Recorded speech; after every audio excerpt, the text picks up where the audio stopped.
all my three-wheeler parts.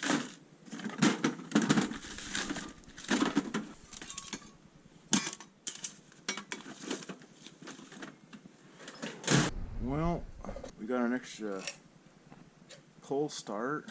We've got brakes for the rear.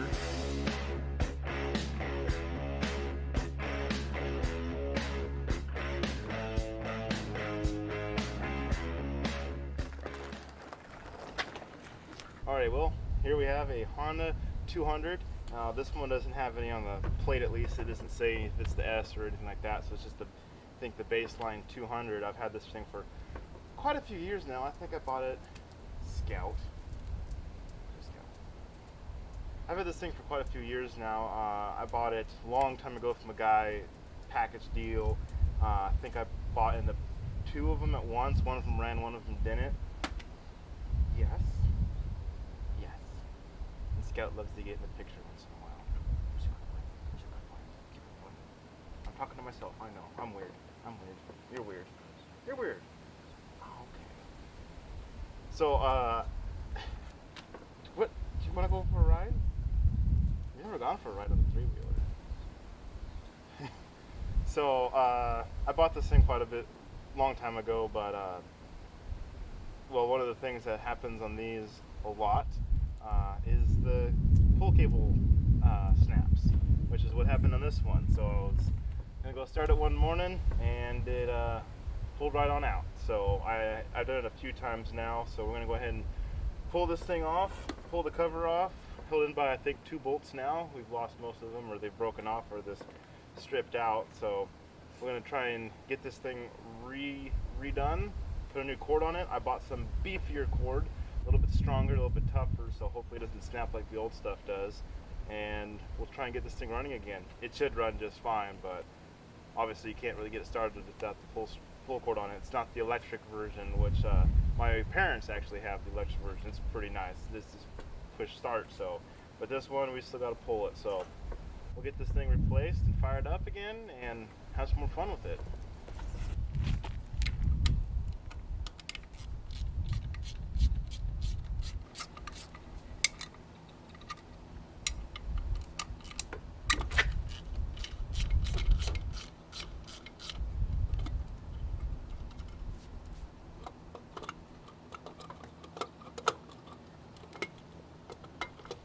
Uh-oh, that's not normal.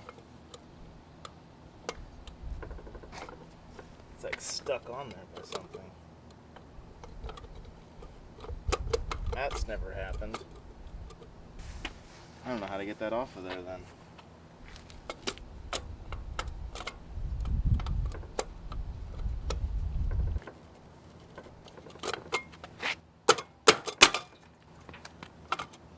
Hey, there we go.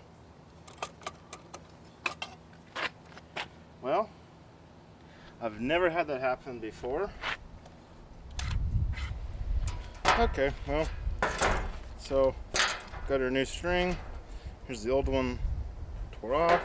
And I don't know what happened in here. I'm about to find out, but gotta get this one, the old one out.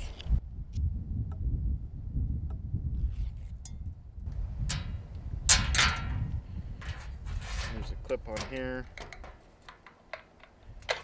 Without losing it or stabbing yourself. Ooh, there was some tension on that. So that goes on there, the clip, which holds down this portion of it. And you got a little, I think that's copper washer on there that sits on top of the housing itself. And then in here, I don't know what you call this, the technical terms. I know what I'm looking at, but you got the spring in there, obviously. There's also a copper washer that sits down in there.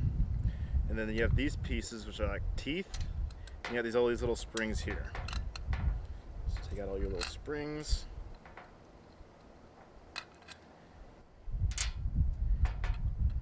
And your teeth.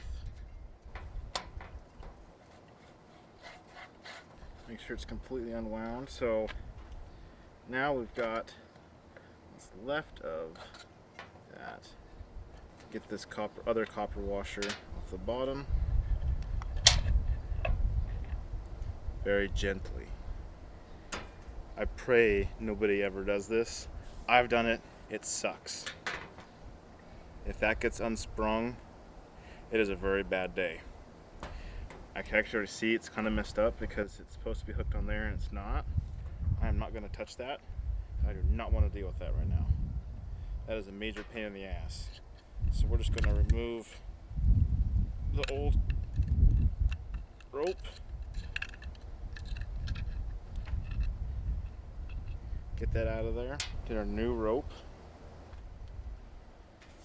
Way too long, but better be longer than too short, so I can always just trim off some excess off the end when we're done. And then you're going to make a couple of knots. So then you're going to do the opposite. You're going to push this out.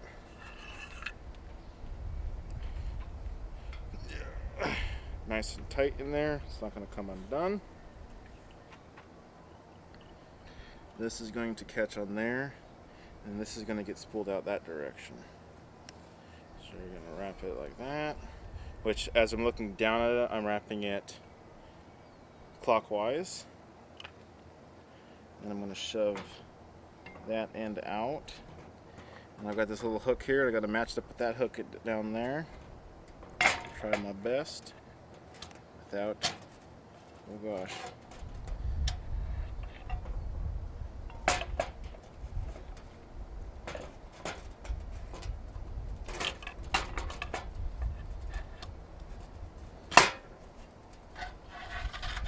There we go. So now it's springs all the way out. It's going to bring it almost all the way back in. Reverse order. Copper washer. Spring. Not exactly opposite of what I originally did, but you'll get the point. Put the teeth back in. Push them all down. There's little holes inside the teeth. Put them in there. Oh, that's right. You gotta make sure the teeth. So there's little cuts in there. That's where the teeth come out. So you gotta make sure you're around there properly. This shaft also has a, I don't know what you call that. It's a flat spot on it, so you have to match that up with the washer. Push it down. Get your lock nut piece, whatever the hell this thing is, clip. And that's where the fun begins. Alright, got my pliers in there, push down, push it in, maybe.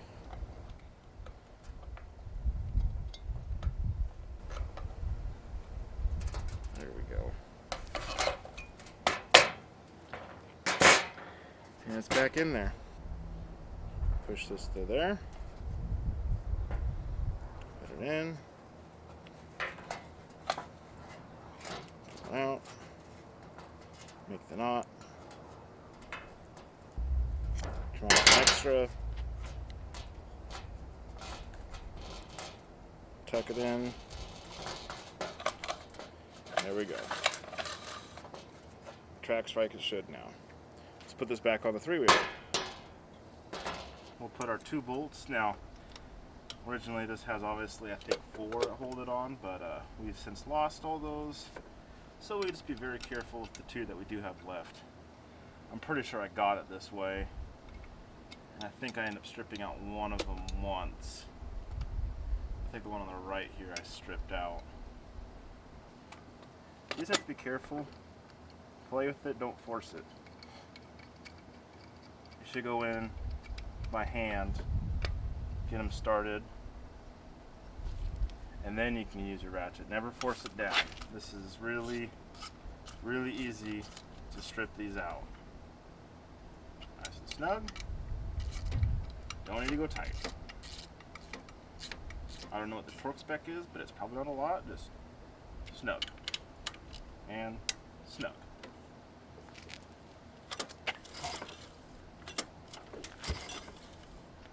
There we go. Let's fire this thing back up.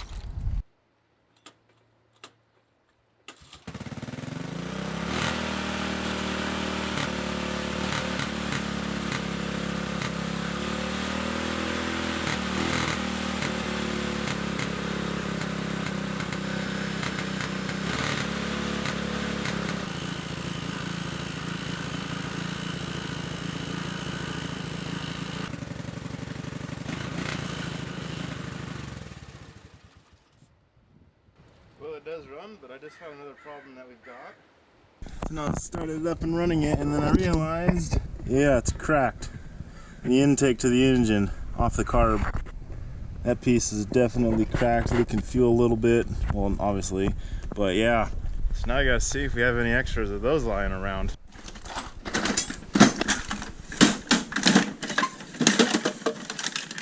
Here's all my three-wheeler parts. Well, we got an extra pull start. We've got brakes for the rear. Close, but not quite.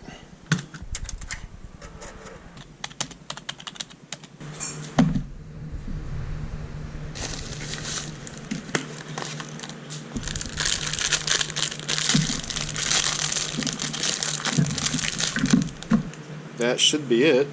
Alright, well, we got a new part here, so hopefully this will work and fit. We'll get in there and we'll see.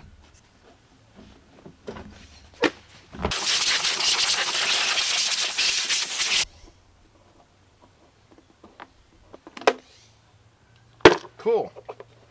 And apparently this is one of the ones I had to steal an air filter from. This has got the metal screen mesh, but this has got something that's supposed to slide over the top of it, so we'll have to see if we can find that.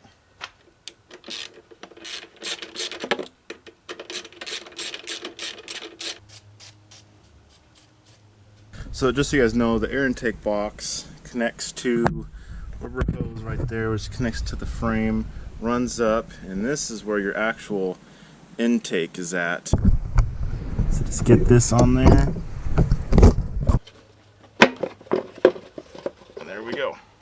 There's an air intake box. And I got more of my plastics, or I guess they're just in the way. We might have to remove these. Well, what's left of the plastics. There's not a whole lot holding this thing. I think we got 2 bolts holding this on and some wire.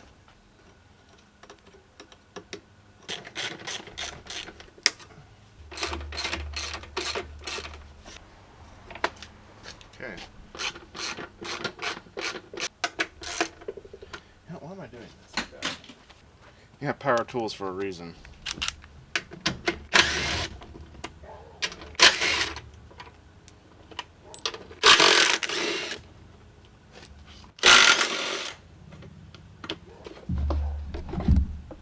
Here's the second one. You need to get some new tires for this thing. They are getting pretty old.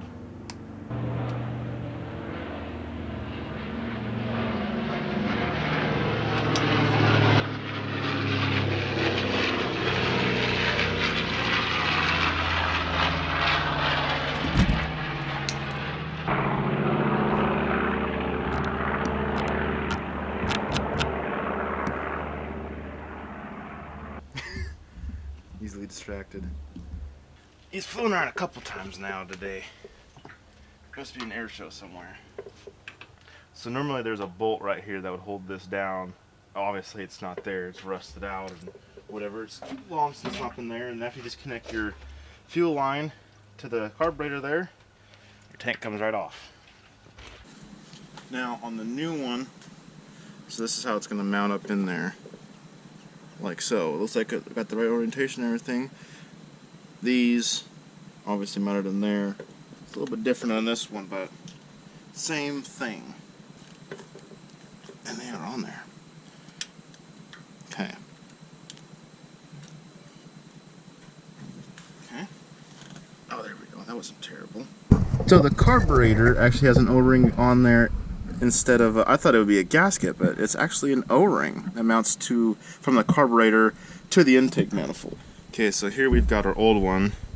The O-ring very smushed, but to be expected for something that's been around for many years.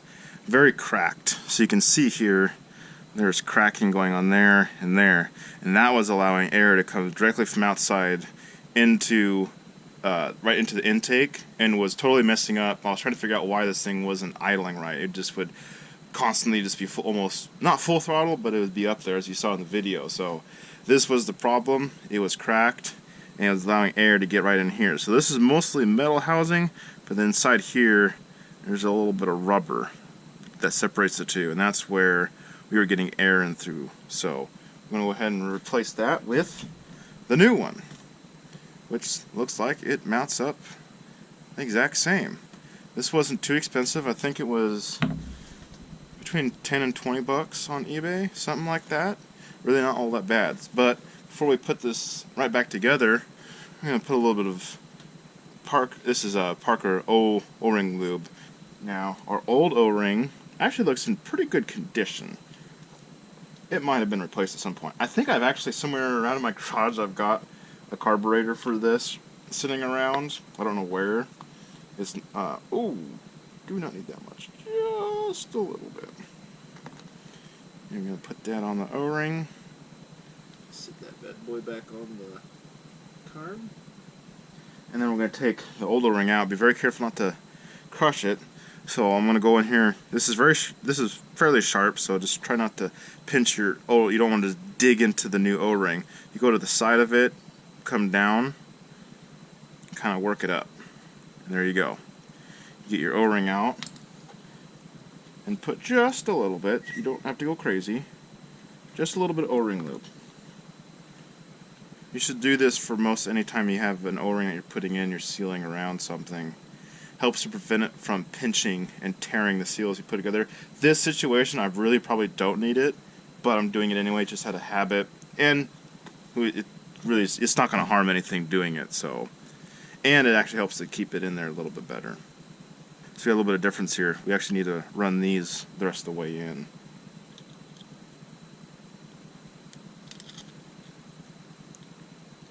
When you get these, one side's going to be slightly longer than the other. The longer side goes into the housing, and then the shorter end sticks out.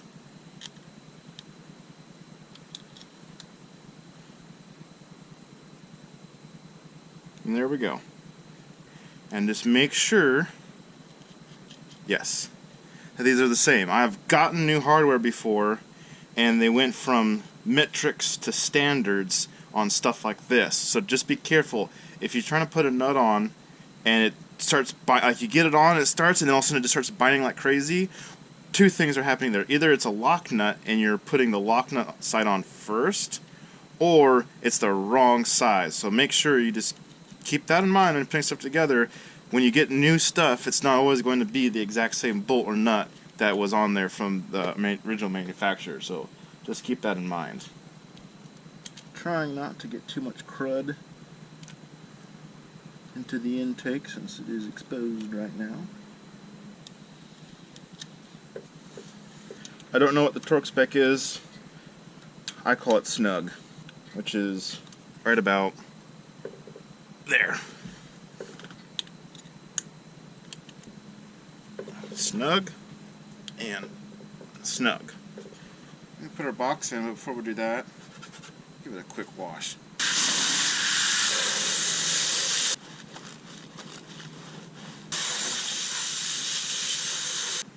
Now this really isn't necessary. I'm just doing it for looks and for the satisfaction of getting it clean.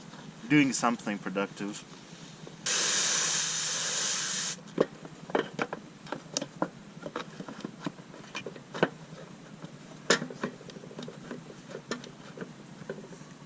Tighten this one back up down here a little bit. Alright, well, I did not find the filter that went on this. I think I put that on the other three-wheeler that I ended up selling, because I used to have two of these, downsizing a little bit. But I did find another air filter that does fit on the end. So this one, the old style, slips into here, and I actually used to have a piece that mounted on the back of this, I think, that helped to hold it up a little bit. I don't exactly remember. But this one happens to slide around the outside of it, and it can clamp on there as well. So we're just going to do that one for now. I'll order another one of these filters that originally came with this and went on there, just so you can go back to original. But for now, just to get it running, we'll use this one. And yes, it will clear the top of the housing when I put it on. I already tried that.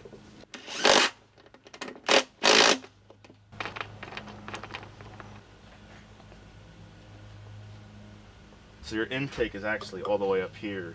The framing has actually got a hollow tubing. So your intake's here, there it comes down into your intake box, and then into there.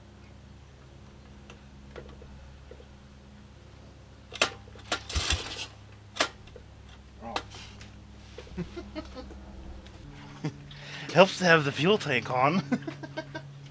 Dude.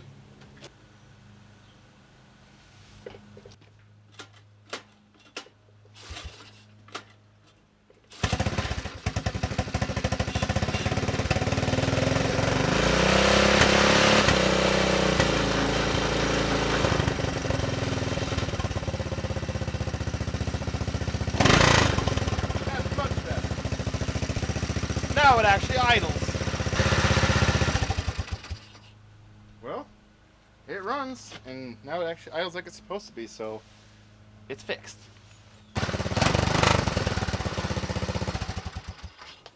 Alright, well, we got it running. Pull start's replaced, the air intake for off the carb is replaced, so now it's actually running. I left the fenders off. I think we're actually going to work on replacing those eventually with something different, either put a rack on it.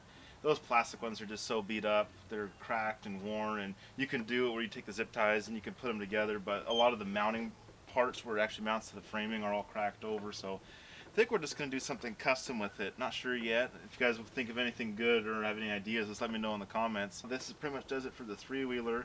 We'll get into some more videos of this. I really do like these old three-wheelers, running them around. They can be a lot of fun. So hopefully you guys enjoyed. So until next time, this has been Mechanical Mystery. Stay safe and take care.